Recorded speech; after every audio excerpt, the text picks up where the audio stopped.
Let me start with something we don't talk about enough. Some of the people who hurt us the most are not strangers. They are coworkers, friends, family, and sometimes they're the people we keep giving access to our lives even when every part of us feels exhausted by it.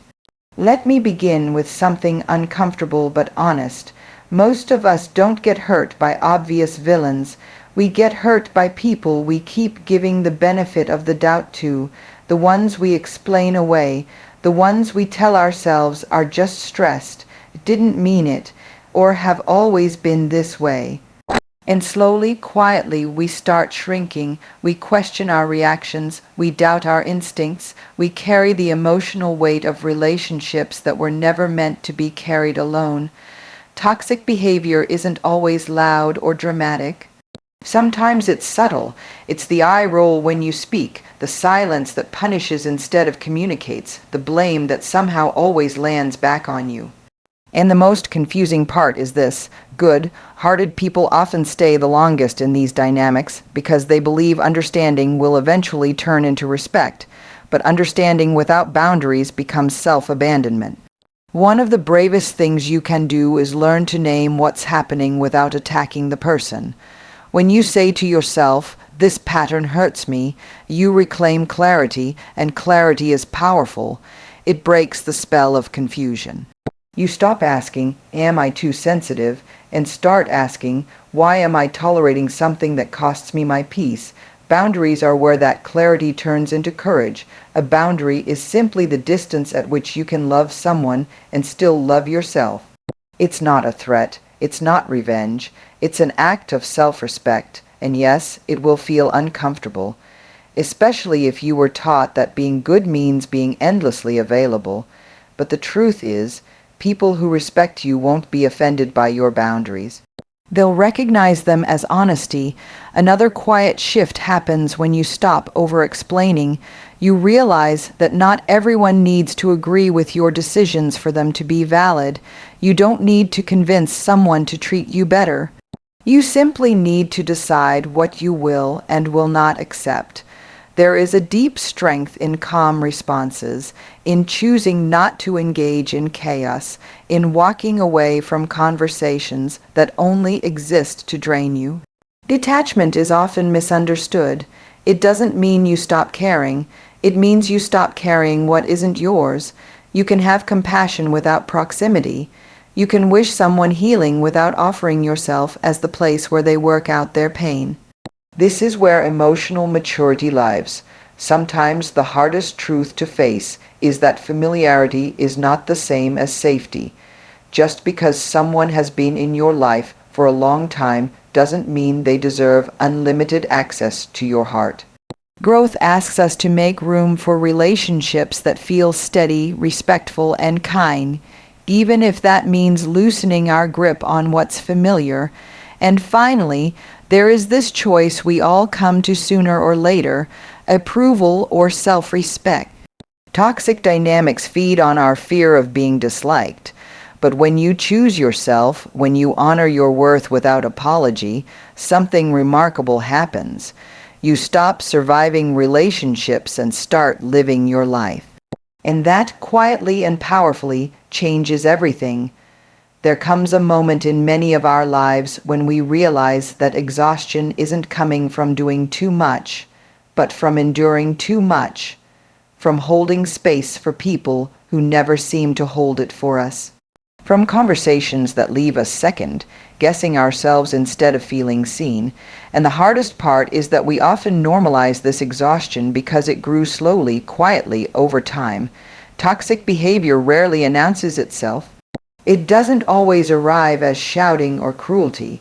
More often, it shows up as inconsistency, passive remarks, emotional withdrawal, or a constant shifting of responsibility. You bring up how something made you feel, and suddenly you're defending your right to feel it. Over time, you start editing yourself. You speak less. You apologize more, not because you've done something wrong, but because peace feels easier than honesty.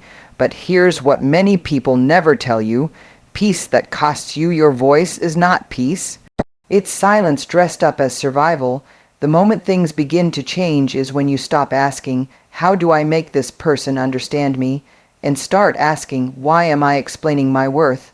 That shift is subtle, but it's transformative.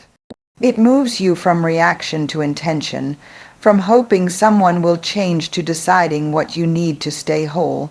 Setting boundaries often feels like stepping into uncertainty, especially if you were praised for being agreeable, helpful, or low maintenance. Boundaries can bring guilt, fear, and even grief, but they also bring clarity. They teach people how to treat you, and just as importantly, they teach you that your needs are not an inconvenience. There is also a quiet freedom that comes when you stop trying to fix people. When you release the belief that if you just love harder, explain better, or stay longer, things will finally shift. Caring deeply does not require self-sacrifice. You can be compassionate without betraying yourself. You can acknowledge someone's pain without making it your responsibility to heal it. Detachment is not coldness. It is discernment. It is choosing not to engage in patterns that leave you depleted. It is responding instead of reacting. It is recognizing that not every invitation deserves your energy, and not every comment requires your reply. Sometimes the strongest response is calm distance. One of the most challenging lessons is accepting that history does not guarantee health. Longevity does not equal safety. Some relationships were meant to teach us not to last forever, and letting go does not mean you failed. It means you listened to what your body and heart were trying to tell you all along. In the end, dealing with toxic people isn't about becoming harder or less kind. It's about becoming more honest, honest about what you feel, honest about what you need, honest about what you will no longer tolerate. When you choose self-respect over approval, you don't lose your kindness, you anchor it.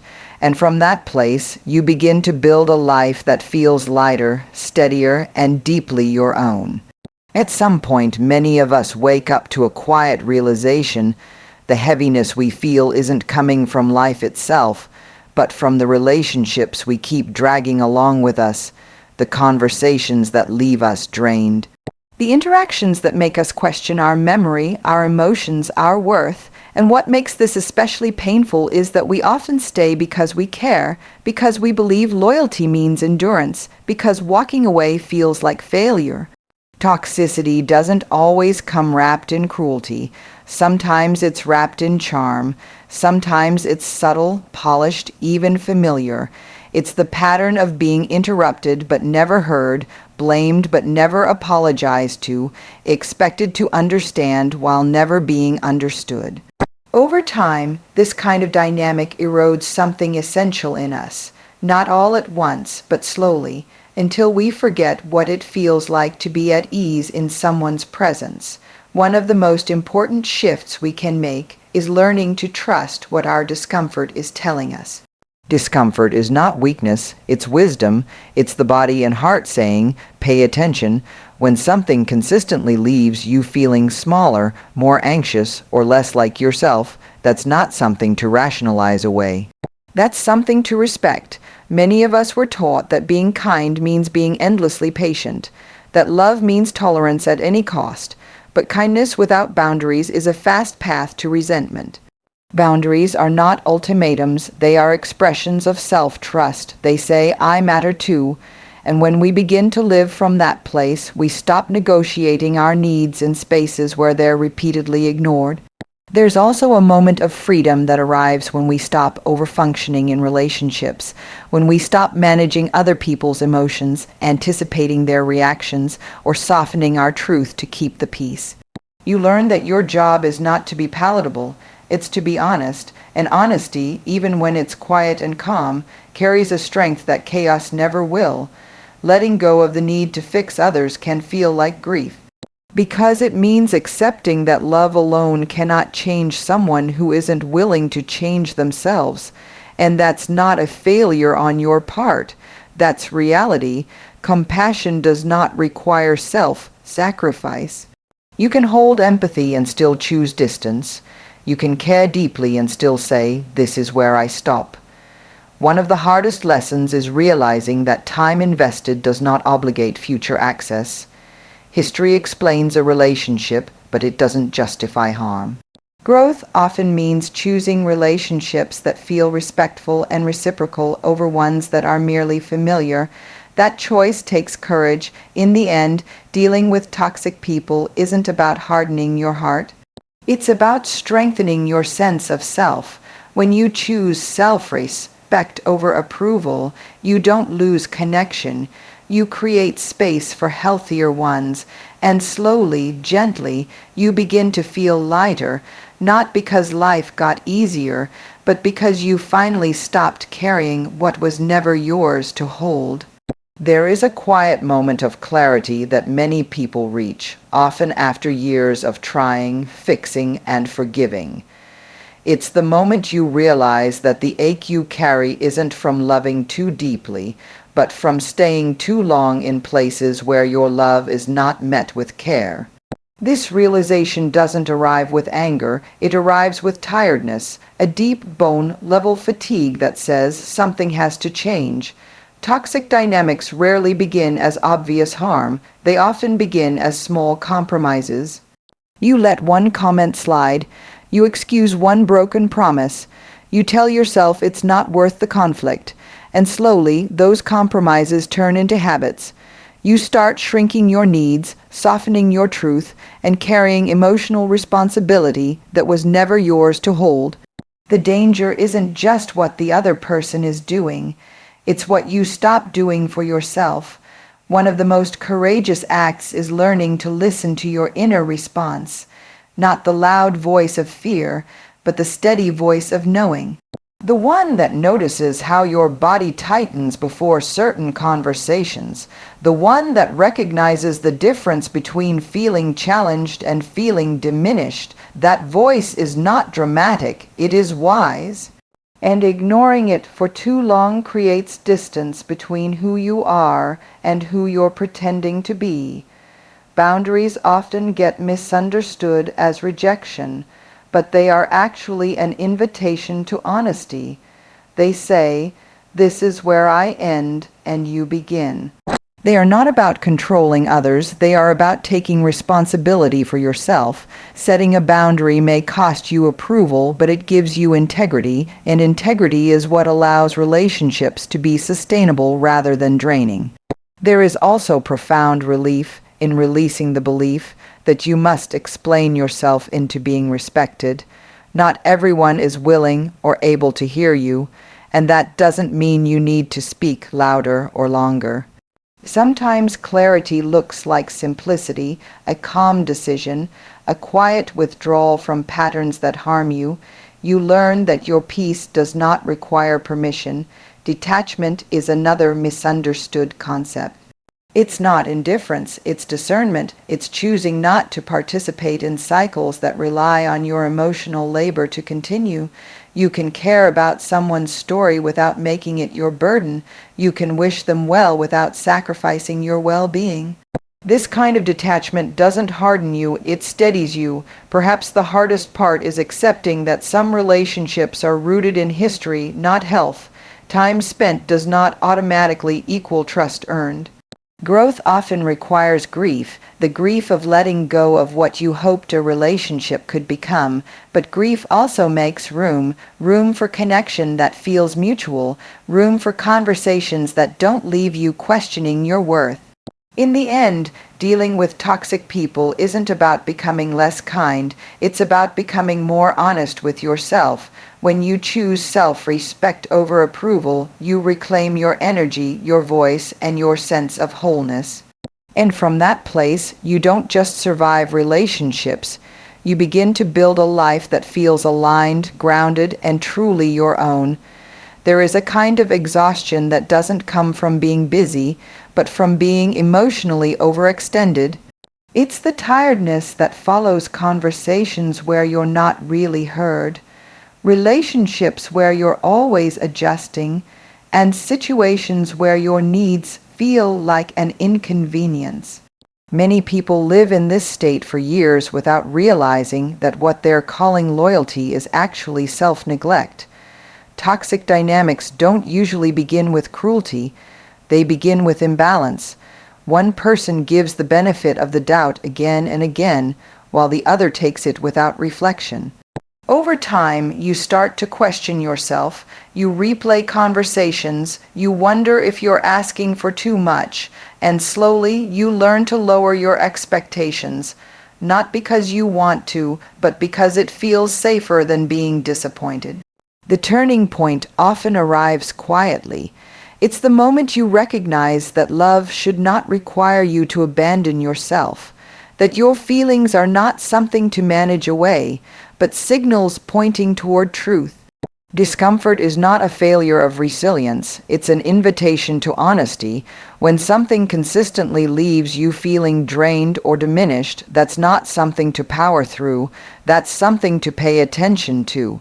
Boundaries are where self-awareness becomes self-respect. They are not acts of defiance, they are acts of care. Care for your time, your energy, your emotional health. And while boundaries may disappoint others, they protect something essential in you.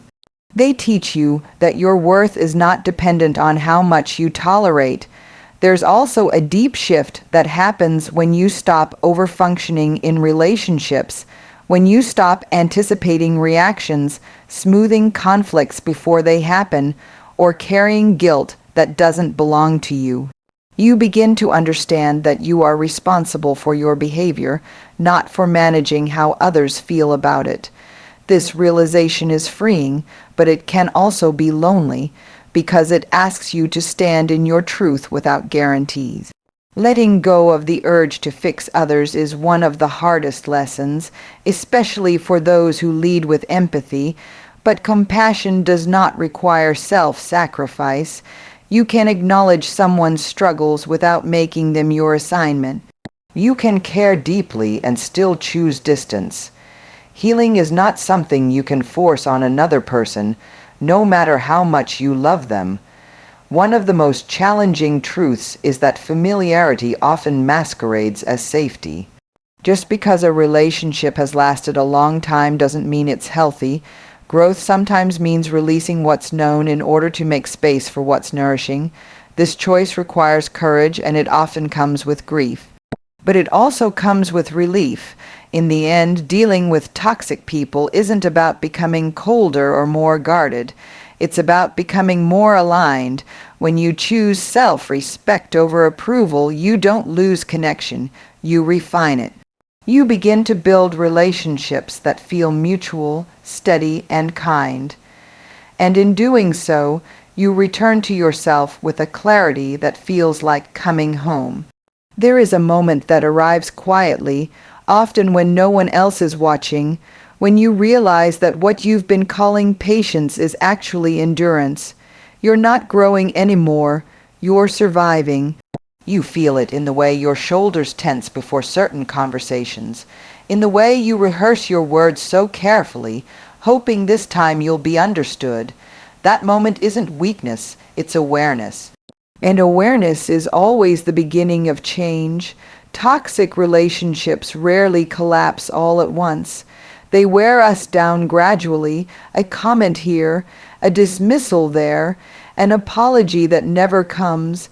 And because nothing is dramatic enough to point to, we keep staying.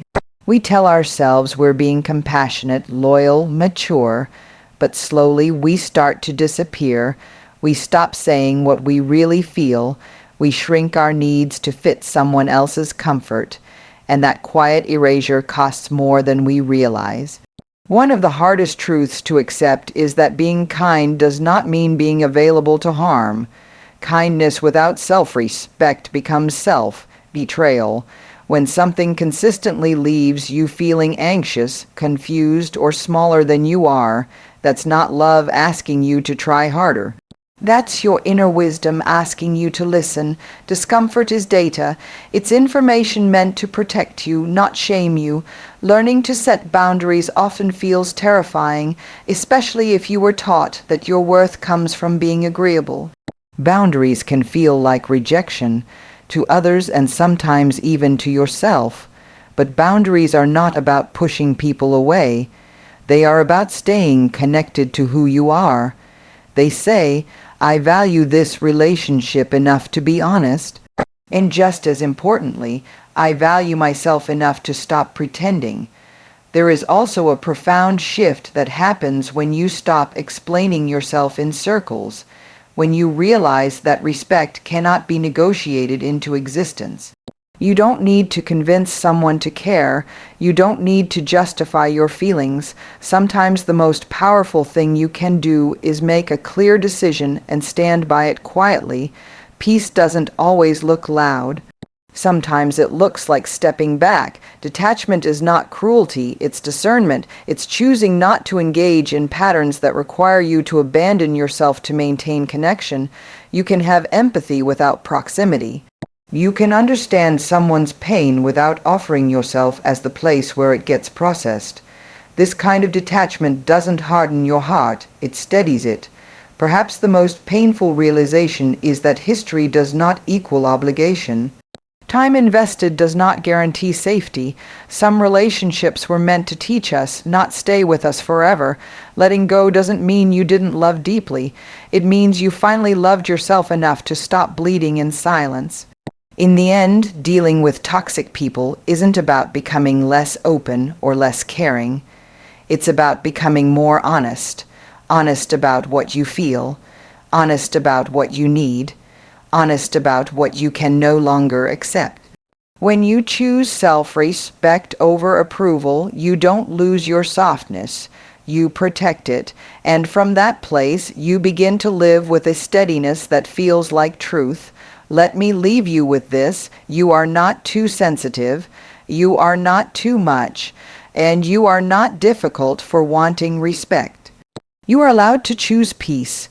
You are allowed to protect your energy, and you are allowed to walk away from what keeps breaking you, because courage isn't about staying and surviving. Courage is about leaving, and finally living. Thank you.